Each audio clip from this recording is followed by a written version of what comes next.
룻기 2장. 나오미에게는 남편 쪽 친척으로 엘리멜렉 가문 가운데 큰 부자가 하나 있었는데 그 이름은 보아스였습니다. 모압 여자 룻이 나오미에게 말했습니다. 밭에 갔다 오겠습니다. 누군가 제게 잘 대해주는 사람을 만나면 그 사람을 따라가 이삭을 주워 오겠습니다. 그러자 나오미가 그녀에게 말했습니다. 내 딸아, 잘 갔다 오너라. 그러자 그녀는 밖으로 나가 추수하는 사람들을 따라 밭에서 이삭을 줍기 시작했습니다. 그런데 우연히도 그녀가 일하고 있던 곳은 엘리멜렉의 친척인 보아스의 밭이었습니다. 바로 그때 보아스가 베들레헴에서 도착해 추수하는 사람들에게 말했습니다. 여호와께서 너희와 함께 하시기를 원한다. 그들이 대답했습니다. 여호와께서 주인 어른께 복 주시기를 빕니다. 보아스가 추수하는 사람들의 감독에게 물었습니다. 저 젊은 여자는 누구요? 추수하는 사람들의 감독이 대답했습니다. 나오미와 함께 모압에서 돌아온 그 모압 여자입니다. 그녀가 추수하는 사람들을 따라가며 이삭을 죽게 해달라고 말했습니다. 그러더니 밭에 나가 아까 잠깐 집에서 쉰 것 외에는 아침부터 지금까지 저렇게 계속 열심히 일하고 있습니다. 그러자 보아스가 룻에게 말했습니다. 내 딸이여, 내 말을 들어보시오.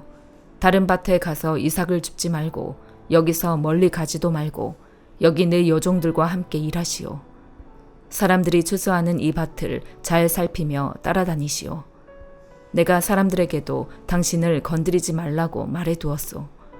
그리고 목이 마르면 가서 젊은이들이 채워놓은 물병에서 물을 따라 마셔도 돼요. 이 말에 룻은 얼굴을 땅에 대고 엎드려 말했습니다. 내가 이방 사람인데도 어째서 친절을 베풀어 주시고 돌봐주십니까? 보아스가 대답했습니다. 남편이 죽은 후 당신이 시어머니에게 한 일에 대해 모두 들었소. 당신의 부모와 고향을 떠나 알지도 못하는 민족과 함께 살려고 온 것 말이오. 여호와께서 당신의 행실에 대해 갚아주실 것이오. 당신이 이스라엘의 하나님 여호와의 날개 아래로 보호받으러 왔으니 그분께서 당신에게 넉넉히 갚아주실 것이오. 룻이 말했습니다. 내 주여, 내가 당신 앞에서 은총을 얻기 원합니다. 내가 당신의 여종들만도 못한데 나를 위로해 주시고 이 여종에게 다정하게 말씀해 주셨습니다. 식사 때가 되자 보아스가 룻에게 말했습니다. 이리로 와서 빵을 좀 먹고 그 조각을 식초에 찍어서 들도록 하시오. 룻이 추수하는 사람들과 함께 자리에 앉자 보아스는 룻에게 볶은 곡식을 주었고 룻은 마음껏 먹고 얼마를 남겼습니다. 룻이 다시 이삭을 주우려고 일어나자 보아스는 젊은 일꾼들에게 명령했습니다. 그녀가 곡식단에서 이삭을 모으더라도 창피를 주지 말라. 그녀가 주워갈 수 있도록 오히려 곡식단에서 얼마를 남겨두도록 하고 그녀를 나무라지 말라. 그리하여 룻은 저녁까지 밭에서 이삭을 주었습니다. 그러고 나서 룻이 자기가 모은 것을 타작해 보니 볼이 1에바가 됐습니다. 그녀가 성으로 그것을 가지고 가서 그 모은 것을 시어머니께 보였습니다. 룻은 그것을 꺼내어 자기가 실컷 먹고 남았던 것을 내보였습니다. 그 시어머니가 그녀에게 물었습니다. 오늘 어디에서 이삭을 주었느냐? 어디에서 일했느냐? 너를 도와준 그 사람을 축복하지 않을 수 없구나. 그러자 룻은 시어머니께 자기가 누구네 밭에서 일했는지 말씀드렸습니다. 제가 오늘 가서 일한 곳의 주인 이름이 보아스였습니다. 나오미가 며느리에게 말했습니다. 여호와께서 그에게 복을 내리시기를 바란다. 그가 죽은 우리 식구들에게 친절을 베풀더니 살아있는 우리에게도 그칠 줄 모르는구나. 그리고 이어 말했습니다. 그 사람은 우리 가까운 친척이니 우리를 맡아줄 사람 가운데 하나다. 그러자 모압 여자 룻이 말했습니다. 그는 제게 내 일꾼들이 내 모든 추수를 마칠 때까지 거기 함께 있으라고 말했습니다. 나오미가 며느리 룻에게 말했습니다. 내 딸아, 네가 그 여종들과 함께 있는 것이 좋을 것 같다. 다른 밭에는 가지 않도록 하여라. 그리하여 룻은 보아스의 여종들 곁에서 보리와 밀 추수가 끝날 때까지 이삭을 주었습니다. 그렇게 그녀는 시어머니와 함께 살았습니다. 사도행전 27장.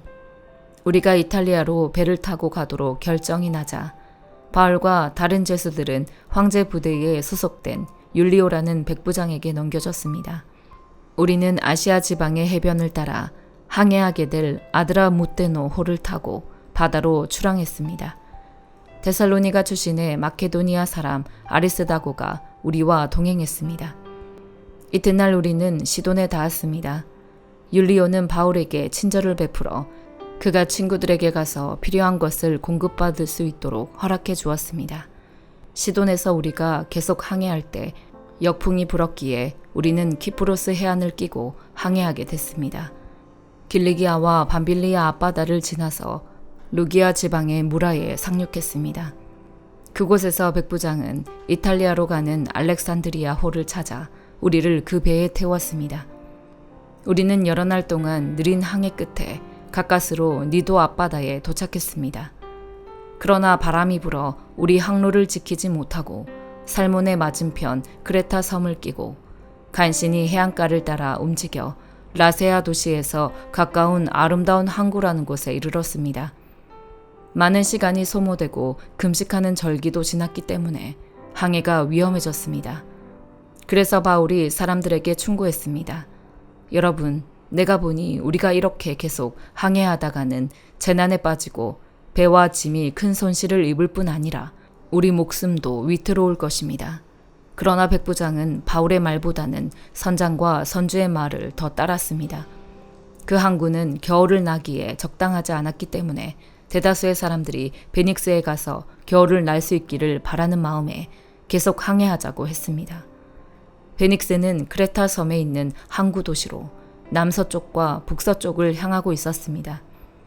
부드러운 남풍이 불기 시작하자 그들은 자기들이 바라던 대로 됐다고 생각했습니다.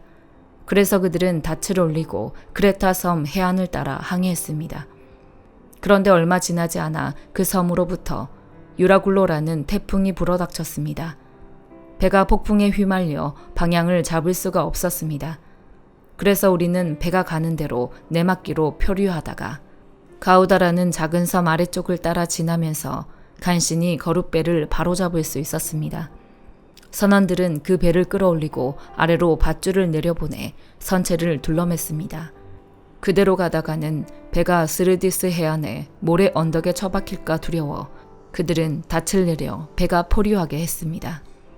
우리는 폭풍에 몹시 시달리다 못해 이튿날에는 선원들이 짐을 바다에 던져 넣기 시작했습니다. 3일째 되는 날에는 선원들이 배의 장비들을 자기들의 손으로 내던졌습니다. 여러 날 동안 해와 별도 나타나지 않고 폭풍만 계속 불어닥치자 결국 우리는 구조될 모든 소망을 포기했습니다. 사람들이 오랫동안 아무것도 먹지 못하고 있는 가운데 바울이 일어나 그들 앞에 서서 말했습니다. 여러분, 크레타 섬에서 항해하지 말라는 내 충고를 들었더라면 이런 타격과 손실은 입지 않았을 것입니다. 그러나 이제 내가 여러분에게 당부합니다. 여러분 가운데 아무도 목숨을 잃지 않고 배만 손상될 것이니 안심하기 바랍니다. 어젯밤 내 하나님, 곧 내가 섬기는 하나님의 천사가 내 곁에 서서 바울아 두려워 마라. 네가 마땅히 가이사 앞에 서야 한다. 그래서 하나님께서 너와 함께 항해하는 모든 사람들의 생명을 너에게 맡겨주셨다라고 하셨습니다. 그러니 여러분 안심하십시오. 나는 하나님을 믿으니 내게 말씀하신 대로 이루어질 것입니다. 그러나 우리는 밀려서 어느 섬에 닿게 될 것입니다. 14일째 되는 날 밤에 우리는 아드리아 바다 위에서 표류하고 있었습니다. 한밤중이 됐을 때 선원들은 무태 가까이 왔음을 직감했습니다.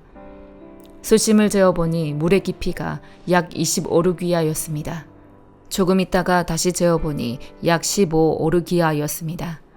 우리가 암초에 부딪히게 될까 두려워 선원들은 고물에서 4개의 닻을 내리고 날이 밝기만을 바랐습니다.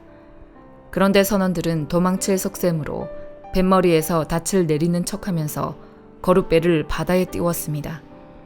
그때 바울이 백부장과 군인들에게 말했습니다. 이 사람들이 배 안에 같이 있지 않으면 당신들도 구조되지 못할 것이요. 그러자 군인들은 거룻배에 묶여있던 밧줄을 끊어 거룻배를 떼어버렸습니다. 날이 밝아올 무렵 바울은 그들 모두에게 무엇이든 먹어두라고 권하며 말했습니다. 지난 14일 동안 여러분은 계속 마음을 졸이면서 아무것도 먹지 못하고 굶고 지냈습니다. 그러므로 이제는 여러분이 음식을 좀 먹어둘 것을 권합니다. 그래야 살아남을 수 있습니다. 여러분 가운데 어느 누구도 머리카락 하나라도 잃지 않을 것입니다. 바울은 이렇게 말한 뒤 떡을 조금 가져다가 모든 사람들 앞에서 하나님께 감사한 후 떼어 먹기 시작했습니다. 그러자 모든 사람들도 용기를 얻어 음식을 먹었습니다.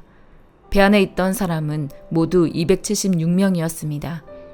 그들은 배부르게 먹고 난 뒤 남은 식량을 바다에 던져 배를 가볍게 해 두었습니다. 날이 밝자 어떤 땅인지는 모르지만 그들은 모래사장이 펼쳐진 해안을 볼 수 있었습니다. 그들은 가능한 한 그곳에 배를 대기로 작정했습니다. 그래서 닻을 끊어 바다에 버리고 키를 묶은 밧줄을 늦추었습니다. 그러고 나서 앞돛을 끌어올려 바람에 맡기고 해안 쪽으로 배를 몰았습니다. 그러나 배가 모래 언덕에 부딪혀 좌초됐습니다. 두 물살이 합쳐지는 곳에 걸리는 바람에 뱃머리는 꽉 박혀 옴짝달싹도 하지 않았고 배 뒤쪽은 거센 파도 때문에 깨어졌습니다. 군인들은 죄수들이 헤엄쳐 도망가지 못하도록 죽일 계획이었습니다. 그러나 백부장은 바울의 목숨을 살려줄 생각에 군인들의 뜻을 막았습니다. 그는 수영할 수 있는 사람은 물에 먼저 뛰어들어 육지로 올라가라고 명령했습니다. 남은 사람들은 널빤지나 부서진 배 조각을 붙잡고 나가도록 했습니다. 이렇게 해서 모든 사람이 무사히 육지로 구출됐습니다. 예레미야 38장. mat단의 아들 스바랴와 바스훌의 아들 그다랴와 셀레미야의 아들 유갈과 말기야의 아들 바스훌이 예레미야가 모든 백성에게 선포하던 말을 들었다. 여호와께서 이렇게 말씀하셨다. 누구든지 이 성읍에 머물러 있는 사람은 칼과 기근과 전염병으로 죽을 것이다. 그러나 누구든지 갈대아 사람들에게 나아가는 사람은 살 것이다. 그의 목숨이 그에게 전리품처럼 될 것이다. 그가 살 것이다. 여호와께서 이렇게 말씀하셨다. 이 성읍이 반드시 바벨론 왕의 군대의 손에 넘겨질 것이니 그가 이 성읍을 취할 것이다. 그러자 관료들이 왕에게 말했다. 이 사람을 죽이십시오. 그가 이런 말들을 선포해서 모든 백성의 손과 이 성읍에 남아있는 군사들의 손을 약하게 하고 있습니다. 이 사람이 이 백성의 평안을 추구하지 않고 해를 추구하고 있습니다. 시드기야 왕이 대답했다. 보라, 그가 너희 손안에 있다. 왕은 너희의 뜻에 반대해서 아무것도 할 수 없다. 그러자 그들이 예레미야를 데려다가 경호대 뜰에 있는 왕의 아들 말기야의 웅덩이에 던져 넣었는데 예레미야를 밧줄로 내려놓았다. 그 웅덩이 안에는 물이 없고 진흙만 있었기 때문에 예레미야는 진흙 속에 빠졌다. 그때 왕궁의 내시 에티오피아 사람 에벤멜렉이 예레미야를 웅덩이 속에 넣었다는 소식을 들었다. 왕이 베냐민 성문에 앉아 있을 때 에벤멜렉이 왕궁에서 나와 왕에게 말했다. 내 주 왕이여, 이 사람들이 예언자 예레미야에게 행한 모든 것은 악합니다. 그들이 그를 구덩이에 던져 넣었는데 성읍 안에 더 이상 빵이 없기 때문에 그가 그 안에서 굶어 죽을 것입니다. 그러자 왕이 에티오피아 사람 에벤멜렉에게 명령했다. 너는 거기서 30명을 데리고 가서 예언자 예레미야가 죽기 전에 그를 웅덩이에서 끌어올려내어라. 그러자 에벤멜렉은 사람들을 데리고 왕궁 창고 아래 있는 방으로 가 그곳에서 천 조각들과 낡은 옷가지를 꺼내 밧줄에 매달아 웅덩이 안에 있는 예레미야에게 내려주었다. 에티오피아 사람 에벤멜렉이 예레미야에게 말했다. 이 천 조각들과 낡은 옷가지를 겨드랑이에 대고 밧줄을 그 아래 두르시오. 예레미야가 그렇게 했다. 그러자 그들이 밧줄로 예레미야를 끌어올려 그를 웅덩이에서 건져냈다. 그리하여 예레미야는 경호대 뜰에 머물렀다. 그 후에 시드기야 왕이 사람을 보내 예언자 예레미야를 여호와의 성전 세 번째 문으로 들여오게 했다. 왕이 예레미야에게 말했다. 내가 너에게 한 가지 물어보겠다. 아무것도 내게 숨기지 마라. 예레미야가 시드기야에게 말했다. 만약 내가 왕께 말하면 왕이 나를 죽이지 않겠습니까? 내가 왕께 조언을 해도 왕은 내게 귀 기울이지 않을 것입니다. 그러나 시드기야 왕은 예레미야에게 비밀리에 맹세했다. 우리 영혼을 지으신 여호와께서 살아계신 것 같이 내가 너를 죽이거나 네 목숨을 찾는 이 사람들의 손에 넘기지 않을 것이다. 그러자 예레미야가 시드기야에게 말했다. 이스라엘의 하나님 만군의 하나님 여호와께서 말씀하셨습니다. 만약 네가 바벨론 왕의 고관들에게 항복하면 살 것이고 이 성읍이 불타지 않을 것이다. 너와 네 가족이 살 것이다. 그러나 네가 바벨론 왕의 고관들에게 항복하지 않으면 이 성읍은 갈대아 사람들 손에 넘겨지고 그들이 이 성읍을 불로 태울 것이다. 그러면 너는 그들의 손에서 빠져나가지 못할 것이다. 시드기야 왕이 예레미야에게 말했다. 나는 갈대아 사람들에게 항복한 유다 사람들이 두렵다. 갈대아 사람들이 나를 그들 손에 넘겨주어 그들이 나를 학대할지 모른다. 예레미야가 대답했다. 그들이 왕을 넘겨주지 않을 것입니다. 제가 왕께 말한 것을 행하시고 여호와께 순종하십시오. 그러면 왕이 잘되고 왕은 살 것입니다. 그러나 만약 왕께서 항복하기를 거부하시면 여호와께서 내게 보여주신 일들이 그대로 일어날 것입니다. 보십시오. 유다 왕궁에 남아있는 모든 여자들이 바벨론 왕의 고관들에게 끌려가면서 왕께 이렇게 말할 것입니다. 네가 신뢰하던 친구들이 너를 속여서 너를 망하게 했다. 네 발이 진흙 속에 빠지니 너를 버렸다. 왕의 모든 아내들과 자식들은 갈대아 사람들에게 끌려갈 것입니다. 왕도 그들의 손에서 빠져나오지 못하고 바벨론 왕의 손에 붙잡힐 것이고 이 성읍이 불타게 될 것입니다. 그러자 시드기야가 예레미야에게 말했다. 아무에게도 이것을 알리지 마라. 그러지 않으면 네가 죽을 것이다. 만약 관료들이 내가 너와 이야기했다는 것을 들으면 그들이 너에게 와서 말할 것이다. 네가 왕에게 무슨 말을 했는지 우리에게 말하여라. 우리에게 숨기지 마라. 그러면 우리가 너를 죽이지 않을 것이다. 왕이 너에게 무엇을 말했느냐? 그러면 너는 그들에게 이렇게 말하여라. 내가 왕에게 요나단의 집에 가면 죽게 될 테니 그곳으로 돌려보내지 말아달라고 간청했다. 모든 관료들이 예레미야에게 와서 물었다. 그러자 그는 왕이 명령한 말대로 그들에게 말했다. 그리하여 그들은 그에게 더 이상 말하지 않았다. 이는 아무도 왕과의 대화를 듣지 못했기 때문이다.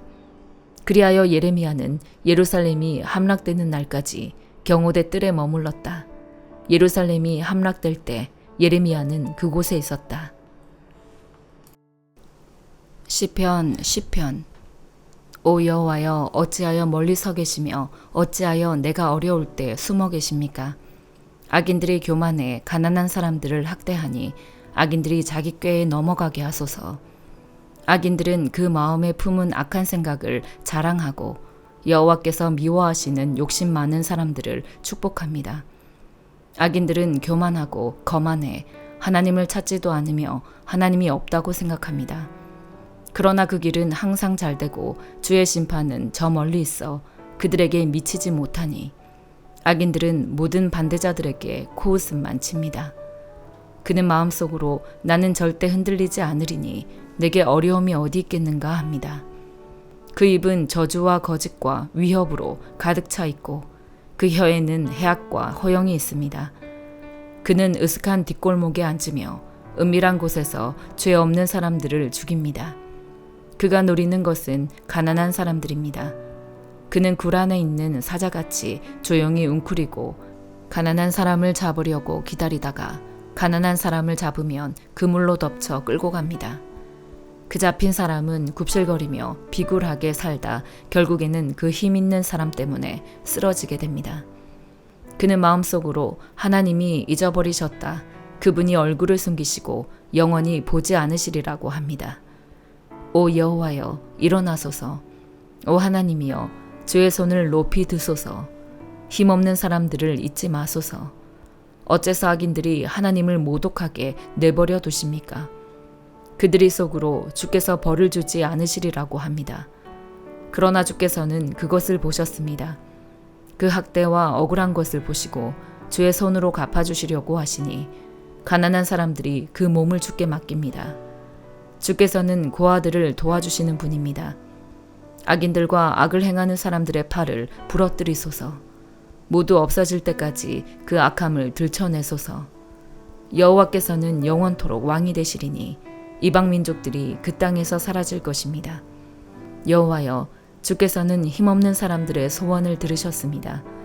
주께서 그들을 위로해 주시고 그 울부짖음에 귀 기울이시어 고아들과 억압당하는 사람들의 변호를 맡아주실 것입니다.